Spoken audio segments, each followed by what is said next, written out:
What's up, everybody? Welcome to another edition of Breaking Orbit Podcast. I am your host, Frederick Douglass Bussey. If you're watching this live on Facebook or LinkedIn, give me a thumbs up in the comments. Let me know that you can hear me. Everything is all right.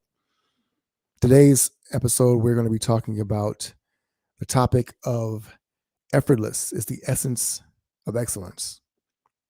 All the E words. What does that mean to be excellent in all that you do? And how can you be effortless in that pursuit of doing just that very thing? For those of you who don't know, Breaking Orbit Podcast is sponsored by my book, Breaking Orbit, which is available on Amazon. Breaking Orbit, Rip Out of the Regular by Unearthing the Power Within. Discover your superpower, your special gift. Why is that important when you want to be a high performer, a high achiever, when you want to live an elite life, when you have incredible impact? How can you do that? Pick up the book from Amazon if you don't want to go through the entire podcast week by week and discover for yourself what makes you so special, what makes you so powerful, and how you can live into that and master that aspect of your life every single day. We're also sponsored by the 7-Figure Circle $1 Million Mastermind Facebook group, which is found on my page. If you want to hop over to my page on Facebook, you can see the link there. Click on my banner. It'll let you have access to the group. We have all kinds of trainings. Tonight, we have a special masterclass, business finance. We got a great guest who's going to share with us how we can master our finances even more in our businesses to be able to excel and create the outcomes that we want to be able to have as well. Today's topic is one that I'm excited about. We're going to get into it. The essence of excellence, effortlessness. Let's go. Let's go.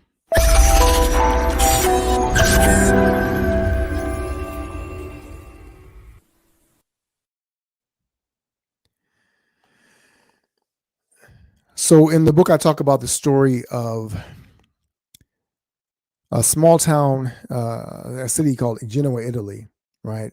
And we tell the story about how there was a storm in August of 2018. It was a Tuesday morning, and there had been a vicious summer storm.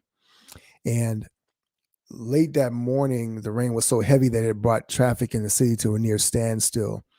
And so as drivers were kind of eking their way at a snail's pace around the iconic Morandi Bridge, they could really see visibility was poor. It was pouring down rain so hard. And so a little before noon, there was a 200-meter section of the bridge that crumbled to the earth, and 43 people were tragically killed, rendering more than 600 people homeless. Now, this bridge has stood for more than 50 years, and the Morandi Bridge was named for its engineer, Riccardo Morandi. He'd been a cornerstone of Italian engineering. He had an impressive resume. He was known for his innovative reliance on concrete, and his structures had a lack of need for maintenance. And this was really important in Italy because the country was steel poor, right? It had been embargoed due to its fascist government back in the 40s and 50s, post-World War. And so it eventually actually led to Italy becoming one of the top cement-producing nations in the world. But what happened when people investigated this tragedy of the bridge collapsing was that the bridge's supporting wires and towers were corroded. And as a matter of fact, the supports had been weakened so much and had been such an issue of concern as little as 11 years after the bridge was built. So despite its reputation for being lighter and cheaper than structure it was modeled after, which was the New York City Brooklyn Bridge, the Morandi Bridge lacked the structural integrity or durability to survive. So when it collapsed that August morning, so did much of the confidence in Italian engineering ingenuity, and so many families lost loved ones that were so important to them. Why am I talking about integrity? How does that relate to effortless being the essence of excellence? A lot of times when we look at people who are special, high performers, highly successful people, we look at them as outliers, people that have been able to achieve things that we cannot achieve. And very often, one of the things that deceives us is the external trappings of success. Just because you're excellent doesn't mean you're quote unquote going to have material success. However, very rarely do you find somebody who is extremely successful at an elite level that is not excellent at what they do in some aspect of it. The problem is, or the challenge is really understanding where that truly translates. Because we often look at a certain skill set and think this is the thing that got them where they're going to be or where they are. And we're missing a very key component, something that is more invisible, more difficult to pin down and really understand. And that is the essence of it. Have you ever looked at somebody and said, man, they make that look easy? And there's a quote that says, making this look easy is hard work, basically. And that it takes a lot of effort to make something look easy. Well, what I want to propose to you today is that there's actually a fallacy in both of those things. And the fallacy is that because something is easy or it looks easy, that is actually hard work, or that it is not hard work. And there's also a fallacy that says that because someone is excellent, then what they do is easy. And it's easy because, well, they're special. That part of it is something that we never really lean into. There are those of us, hey, Joseph, appreciate that. There are those of us who, if you've ever been in the school system or whatever the case may be, you understand that. Just look back on it and think about it. Has there ever been a class where you were taught how to be special? Is there ever a class where you were taught how to do something that you were really great at? And very often it's not. You discover that maybe I'm good at math or arithmetic. Maybe I'm good at science or biology. And so we think of ourselves as being excellent at the things that we do. But what I'm talking about today is that excellence is a reflection of who you are. It is a reflection of you being who you are most meant to be, not a result. And what do I mean? When you put effort into something and you produce a result, you produce a product or a service or things like that, right? We think about the artistry of maybe a Van Gogh, or even a designer, someone who may design something like Ferrari or a Bugatti, right? There's a lot of effort that goes into that thing. But what I want to suggest to you today is that excellence is something that is a reflection of who you actually are, not just of the effort that you're putting into it. Because we can work really, really hard at something and never be excellent at it. When I was writing my book, there was a study that found that they compared people who wanted to learn how to play an instrument, right? And they compared them, those who had practiced for years and years and years. I think the study said something like 10, 15 years, right? And so that's around the magic 10,000 hours number. People had really poured in and they had really worked really hard to learn how to play this musical instrument. And then it compared them to people who did not practice as much but had natural talent, just a natural gift for it.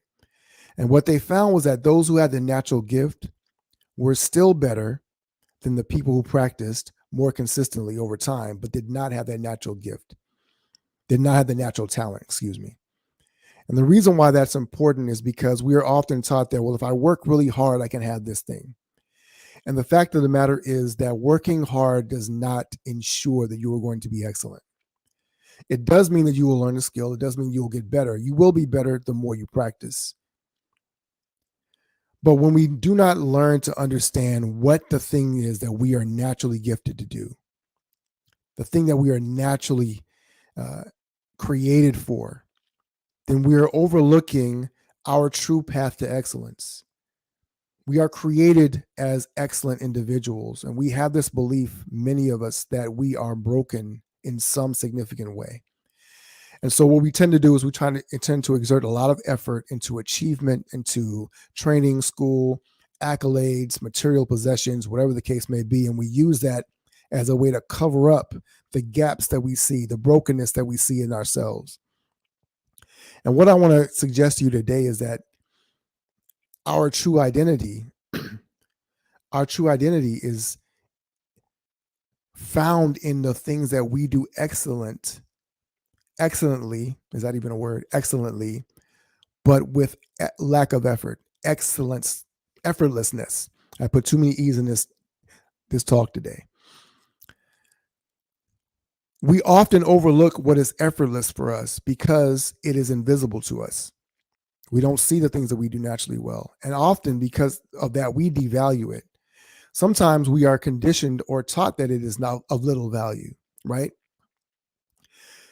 So because of that, we don't value the things that we do easily, whether it's drawing, or it is speaking, or it is playing sports, or whatever the case may be. And I've broken down before the difference between talents and skills and things of that nature, but there is a core identity that is reflected in the things that we do. It is not, therefore, that we are doing these things excellently. It is that the excellence with which we do a thing reflects the greatness that is inside of us. When you make that connection and you can release the need for things to have to be hard for you to validate yourself, right? That story that we tell ourselves, that the harder I work makes me more worthy of the things that I am creating or putting out into the world. We can release the idea that we are only worthy of doing things that are hard. And that if I am able to create a life for myself, am I able to impact people in an effortless manner, that diminishes somehow the value that I'm putting out into the world. We do this with our children in school, in that we diminish their greatness because we tell them this one crazy lie, right? We tell them that if they get good grades, they are good students, right?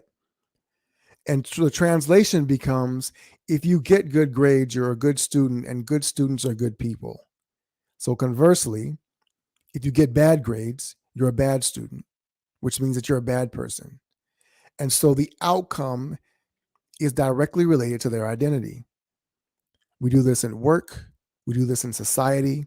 We tell people that if they make a mistake, they are flawed, they are broken. When in being human simply means that we are not perfect in the realm of we are flawless, that we're never going to make a mistake. And oftentimes when you do that, when you don't factor in the fact that excellence is truly who you are actually out of integrity with your own greatness. How do you find integrity with your greatness? And that is the essence of giftedness. That giftedness is your core identity, who you are. And all these other things that we are having arguments about in terms of identity are really just distractions, sideshows. The main event is your gift. It's not your race, it's not your sex, it's not your job, it's not your ethnicity. It's none of the things that we believe so deeply make up who we are. And if you could understand that excellence is what we should not have to strive for, but allow to shine through. And I'm not saying that you don't have to do any work, that mastery of this art of being excellent, the mastery of using your gift to impact the world does not require some effort. But the effort that really is required is for us to be able to think differently about who we are and how we show up in the world. Because so much of what we have to do is simply allow it to be. I talk a lot about this survey that talks about the fact that negative thoughts are 4 to 7 times more powerful, 4 to 7x more powerful, not than powerful thought, not than positive thinking, but then no thinking at all. And what that tells us is that simply being who you are, in essence, at peace, open, aligned with who you are internally, your true identity, makes you 4 to 7 times more powerful than if you have to combat all the negative thoughts that are constantly pummeling your head, constantly bouncing around inside your mind. All the noise that we're battling in society, in our lives, even in our own families sometimes, are things that are not true, that are just distractions. And so when we learn to be in integrity with ourselves, we have more structural integrity, just like that Morandi Bridge in Italy that collapsed. It lacked structural integrity. It was designed to lack a need of maintenance, and yet it needed that maintenance. And because it was neglected, it collapsed. And there were tragic consequences. And I can't think of anything more tragic than somebody living a life where they are out of alignment with their gift, where you do not understand how to pursue excellence and perform at the highest possible level because you don't know who you truly are. I'd love to hear your comments. Drop those if you're watching them on YouTube, Facebook, or LinkedIn. Let me know what you're thinking and discovering from this whole conversation. What does it mean to live a life of excellence, but to do it in effortlessness? Where are the ways that we are actually exhausting ourselves because we are believing that we have to exert more effort to be worthy of excellence, instead of being able to lean into our excellence and make that a reflection of who we are and not a justification for our own identity and our own validation and worth? Edward asked the question, is there such a thing as a spirit of excellence? So in my podcast last week, thanks for the question, Eddie. In my podcast last week, I talked about the fact that genius, as we think of it, is not something that special people have, but that genius is actually what people believed in ancient times and was a spirit attendant upon one at birth. And so to answer your question, a spirit of excellence is actually a redundant statement. Your genius is the spirit of excellence. Your genius is the excellence inside you. What most of us don't do is that we don't understand how to cultivate that spirit, how to live into that spirit, how to hear that spirit and move through it. And when you see people that are doing something that makes it appear effortless, yes, they may have worked hard at that thing, but it appears effortless because in some way it is a reflection of their own excellence internally. So I would say, yes, there is such a thing as a spirit of excellence, but I would also say that excellence and that spirit, your genius, your gift, are really the same thing. It is shining through. When you see somebody do something in excellence, it actually triggers something inside of you. Inspiration, right? Inspiration is a word that is derived from spirit, right? It means to inspire. It means to bring out or elevate the spirit inside of each of us. And so you feel that calling out to you when you see somebody do something in excellence. And there's a way that people do it. Some people, when you see somebody, if you ever watched a window washer, right? And you've seen him like throw the water on and then be able to switch it off. I used to have a window cleaning business when I was, years ago, right? And mastering that art and making it look effortless. I remember people would look at me and say, "Oh man, it looks amazing," right? I wouldn't say that I was gifted in that, but the more you know how to do something, and the better you are at doing it. But there are some of us that are able to do it because that is a reflection of some aspect of our true identity. It's who we really are. And I'm not talking about window cleaning, but you can do that. It can be exhibited in everything. There is a joy that comes out. I remember people used to talk about Michael Jackson, right? And how he would dance on stage. If you look at Michael Jackson from the very time he was young, like all his brothers had been singing, dancing, playing. They had been rehearsing hard for years. Michael made it look effortless. And Michael superseded the stardom that all of them had, except for Janet, because he had this joy that was innate that came out when he was doing the thing that he was meant to do. There's no denying that Michael Jackson was put here on this earth to be able to inspire and to entertain people and to use music as a way to bring people together. If anybody else wrote the songs that Michael wrote, they would sound corny, right? Heal the World. What About Us? All these other songs, these anthems that really people adhere to and still play to this day, because inside of it, he was actually pouring out the essence of who he was, why he was here, his gift. And if you can find that, you can be the Michael Jackson of whatever it is that you do. You can be the Michael Jackson of in your own area of the world. when you're really leaning into and pouring that spirit of excellence out through your essence. Thanks, Edward, for that question. I appreciate that. Um, hopefully, this is valuable for each of you, and it makes a lot of sense what we're sharing here today.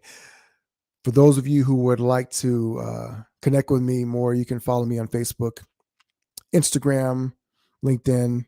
Obviously, if you're watching this, you're on one of those platforms now. I encourage you to subscribe to our YouTube channel, Icon Status, and be able to check out more of these great videos all in one place.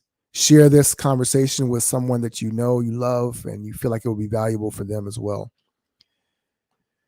I see no more questions. I'm glad that you could stop by to share this moment with us. And for those of you who are listening to this podcast, I encourage you to continue to subscribe, like, share, and let us know what you are discovering through your own journey of excellence in discovering your gift as you are breaking orbit. There's a quote I love in the book. It says, "Rockets belong among stars. You're a rocket." My name is Frederick Douglass Bussey. This has been the Breaking Orbit Podcast. Ever forward.